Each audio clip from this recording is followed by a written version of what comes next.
अस्सलामुअलैकुम वरहमतुल्लाहि वबरकातुहू। उम्मीद करता हूँ दोस्तों आप तमाम हज़रात खैरियत से होंगे। अल्लाह से दुआ है जहाँ भी आप हैं अल्लाह आपको खुशी और सलामती के साथ महफूज रखे।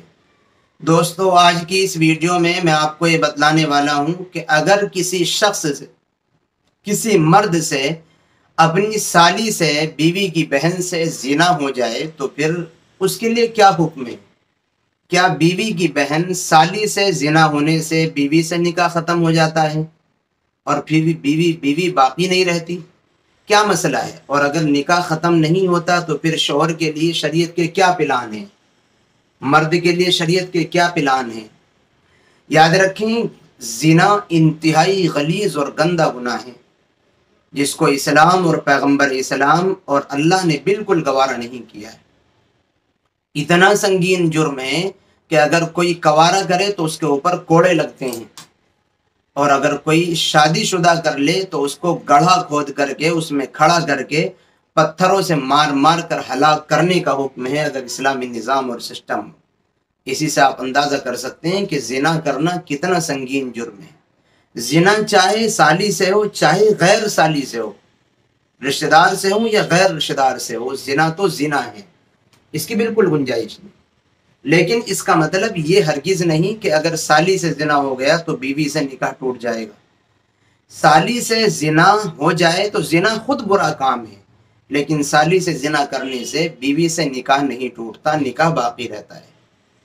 अलबत्ता शरीयत के अगले प्लान हैं। प्लान ये हैं कि अगर साली से ज़िना हो जाए तो जब तक ज़िना करने के बाद साली को एक बार पीरियड ना आ जाए और साली को माहवारी ना हो जाए, उस वक्त तक बीवी से हम बिस्तरी करने की इजाज़त नहीं है, बीवी से सोहबत करना जायज़ नहीं है। अगर पीरियड आ गए, साली को माहवारी आ गई जिससे आपने ज़िना किया है, फिर आप अपनी बीवी से हम बिस्तरी कर सकते हैं, इससे पहले नहीं। और अगर अल्लाह ना करे आपकी ज़िना करने की वजह से आपकी साली प्रेग्नेंट हो गई, उसको बच्चा ठहर गया आपके नुत्फे से, और उसको अब पीरियड नहीं आ रहे हैं, उसको माहवारी नहीं आ रही है, तो जब तक वो बच्चा ना जन देगी आपकी साली जो आपके ज़िना से ठहरा है, वो बच्चा पैदा ना कर देगी, उस वक्त तक आपके लिए अपनी बीवी से सोहबत करना जायज़ नहीं होगा। अपनी बीवी से उस वक्त तक आपके लिए दूर रहना ज़रूरी और लाजिम होगा। इसलिए बहुत नाजुक हालात और बहुत नाजुक मसाइल हैं मेरे नौजवान भाइयों और दोस्तों।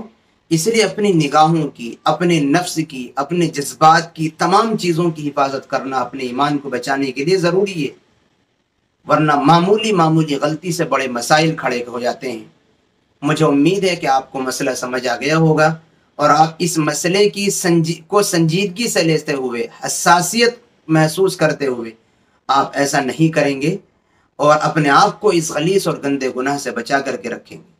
अल्लाह हम सबको अमल की तौफीक नसीब फरमाए, आमीन।